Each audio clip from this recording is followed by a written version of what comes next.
In simplest terms, a brain-computer interface is a device that senses brain activity, specifically your intention to move your hand, and sends that information out of the head and gets translated so that it can drive a computer.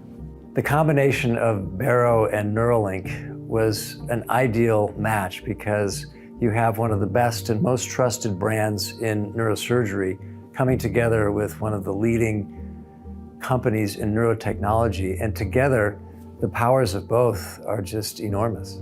We started learning about how Neuralink put their technology together, and we're really excited about that. I just realized that the time was now. I was working at a summer camp. I didn't dive into the water. I didn't jump off anything super high. I had hit my head somewhere along the way, I guess, and immediately I knew I was paralyzed. Nolan had a tragic accident. He lost his ability to move his arms and legs and became completely dependent on others, including his parents. I'd been following Neuralink ever since he got announced, and the day that human trials opened up, I gave Nolan a call. And Nolan seemed very, very excited about it, and he was really excited that if he could benefit anybody in any way, he thought, let's go for it.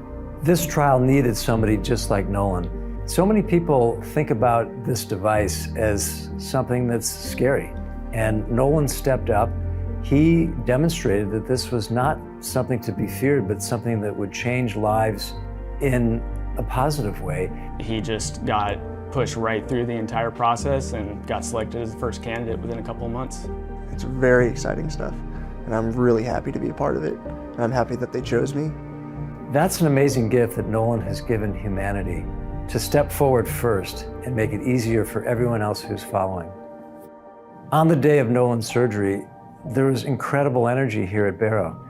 There were people coming from all corners of the world, from the top of Neuralink to the top of Barrow, and all of us were focused like lasers on this operation and getting this device into Nolan's brain safely so that this could make history.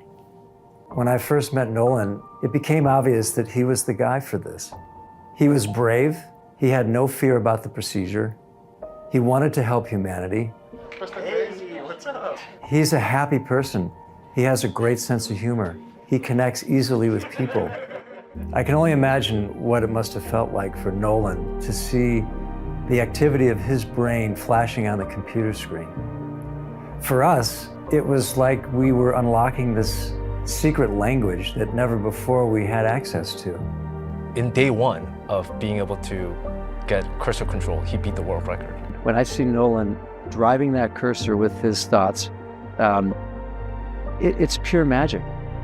In the days and weeks that were to follow, Nolan was going to undergo this incredible transformation where his control of his world was through a mouth stick poking away at a computer screen. Going from that to having his intentions, how he would want to move his hand if he could, drive the cursor and control his world. The things that I'm able to do on this computer now should not be possible with me in my situation. I was playing a video game with my buddies from college. Not only was I able to play with them, but I beat them in a game based on speed. What we've accomplished with Nolan is really just the first step. What waits for us ahead is so much more. The trial gives new autonomy and restored hope to Nolan, and for us, it gives this incredible opportunity to understand the workings of the human mind.